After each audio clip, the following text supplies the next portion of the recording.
What are the chances of surviving not one, but 2 atomic bombs, or meeting your exact double by pure accident? These coincidences shouldn't exist, but somehow they do.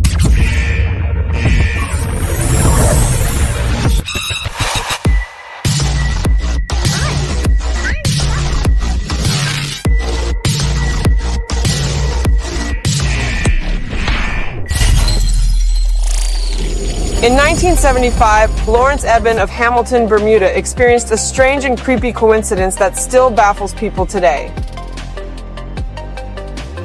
Eben was riding his moped when he was struck and killed by a taxi. What makes this accident incredibly eerie is that 1 year earlier, Eben's older brother had been killed in the exact same spot under almost identical circumstances. Both brothers were riding mopeds and were killed by taxi drivers. The coincidence is so uncanny that it has led to speculation about fate, karma, and even the possibility of a strange Bermuda Triangle-esque phenomenon. To this day, the case remains unsolved and continues to fascinate and unsettle those who hear about it. In March 2014, the world was shocked by an incredible and creepy coincidence. 2 Malaysian Airlines tragedies happened within the span of just a few months. The first, the 2014, with 239 people on board.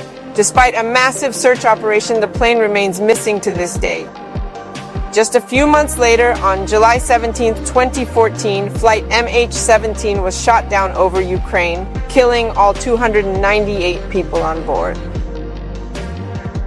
The coincidence of 2 Malaysian Airlines tragedies within such a short period of time was eerie and unnerving, leaving people questioning their safety while flying.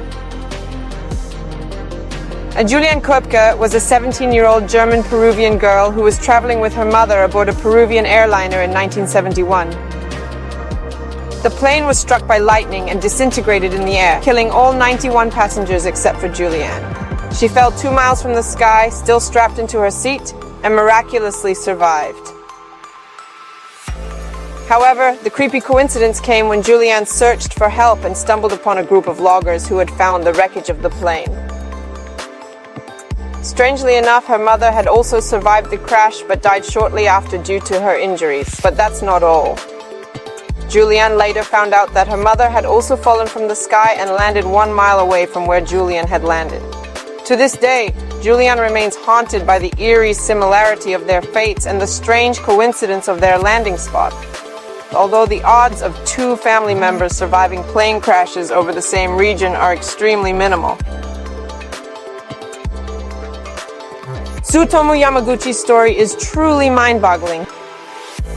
He was a Japanese man who was working in Hiroshima when the United States dropped an atomic bomb on the city in 1945.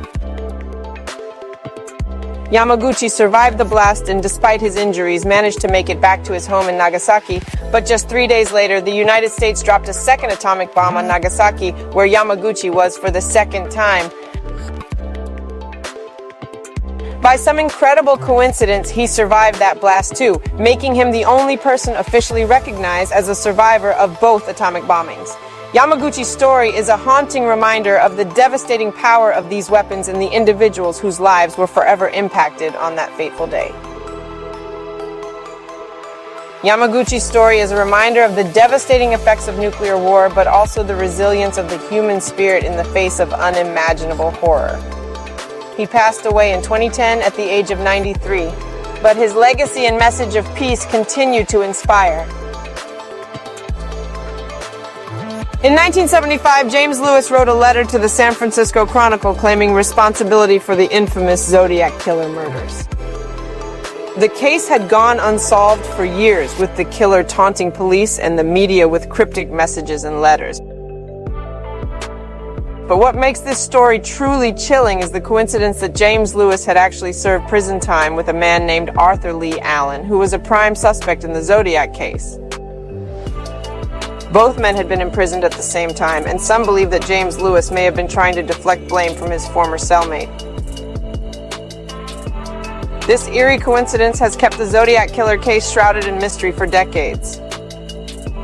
The Zodiac Killer's true identity remains one of the most enduring mysteries in American criminal history. The story of the Cook twins is one that is both eerie and fascinating. Helen May Cook and Clara May Cook were identical twins who were born in Ohio in 1918. They were inseparable and spent their entire lives together. In 2008, when they were both 89 years old, something incredible and creepy happened.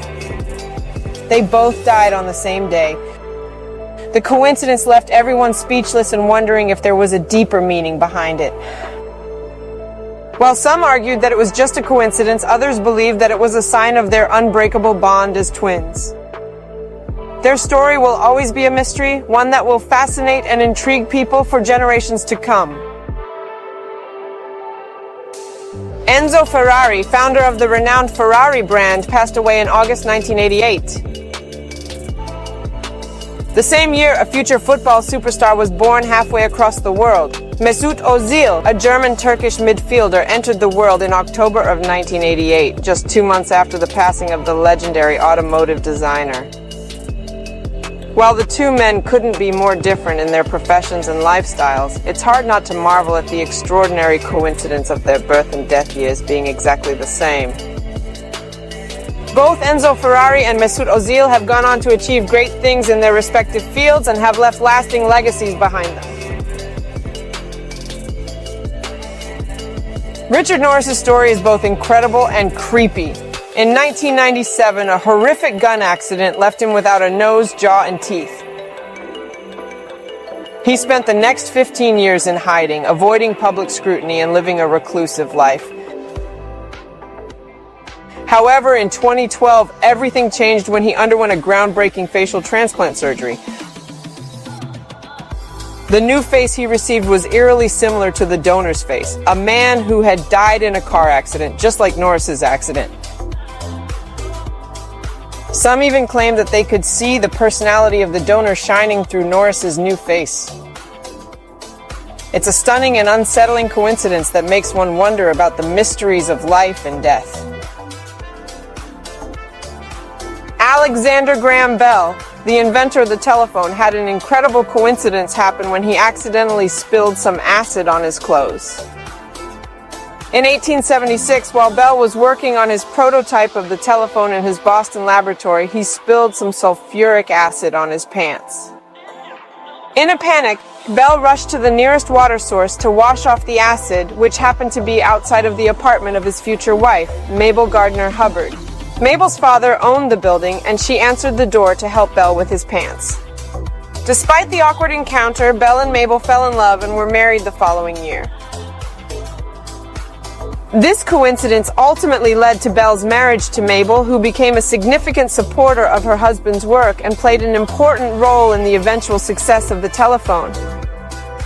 It is often said that this chance encounter was a turning point in Bell's life and career, leading to his eventual success and contributions to the field of communication. In 2001, a 10-year-old girl named Laura Buxton released a helium balloon with her name and address attached to it. The balloon traveled 140 miles before landing in the garden of a house exactly 1 mile away from Laura's home. The homeowner's daughter, also named Laura Buxton and also 10 years old, found the balloon and wrote a letter to the original Laura, who responded. The two girls shared other similarities, including a pet rabbit and a guinea pig, and even looked alike. They eventually met in person and formed a lasting friendship. The story gained widespread attention for its incredible coincidence and heartwarming outcome. It remains an inspiring reminder of the unexpected connections that can emerge in life and the ways in which chance can lead to meaningful relationships.